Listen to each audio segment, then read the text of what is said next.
Welcome to Empowered. I'm Elizabeth Namofsky. Have you ever felt lost in your own life or struggled to feel like you're enough?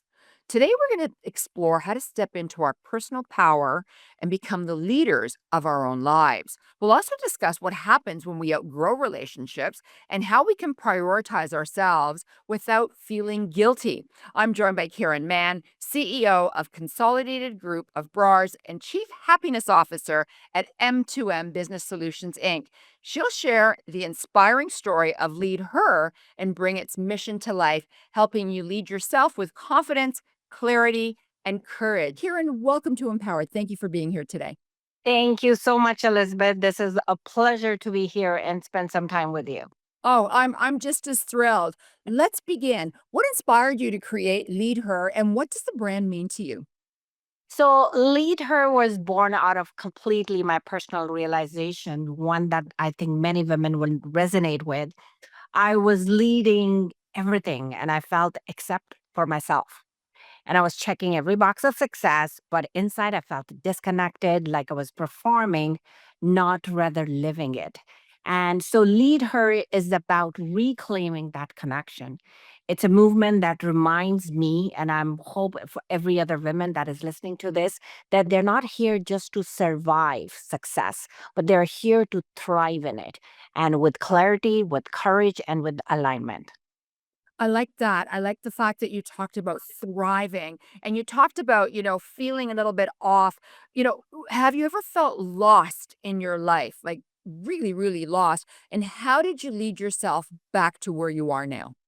Oh, absolutely. Absolutely. And I think that is something we never, ever, I personally believe that's not something you will ever achieve. It's always a growing space. It's you becoming all the time. So there was a time when I thought that I looked very strong on the outside, but quietly inside was questioning myself. What is my purpose? What is my direction? Even what's my identity? And that's when leading myself back wasn't such dramatic change. It was about quiet and very consistent choices. I started listening to my inner voice to begin with, and from there, honoring my truth, letting go of what I thought I should be doing all the time. But I feel like it becomes like a self leadership path where you start listening to your heart and start following whatever it gives you the direction with. I think we all go through that. I know I certainly have as well. And I think it's great that you're talking about it right now because it's one of those silent killers where we don't discuss it and we suffer silently and it actually it's debilitating. What's the biggest misconception about confidence that you want to break? I think my full realization was that confidence comes after success. It's not. Confidence is built when we choose to show up.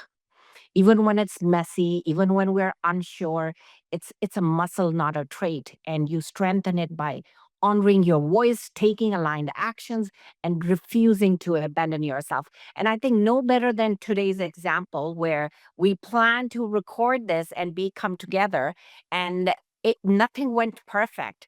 I was supposed to be meeting you in the studio. Then we said, okay, let's do it. The weather is bad. Let's just sit up in our offices.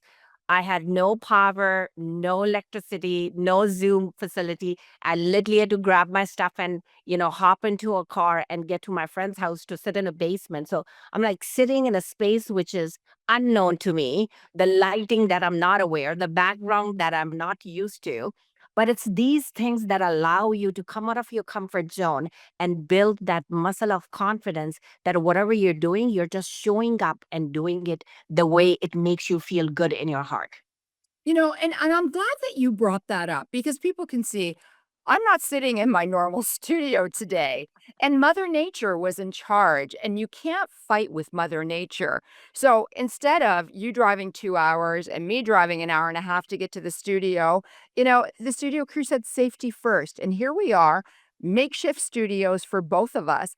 But the point is, we still wanted to put together this television show, and we still wanted to get the message out there to everyone. And I think that's one of the most important messages that we can resonate with people right now.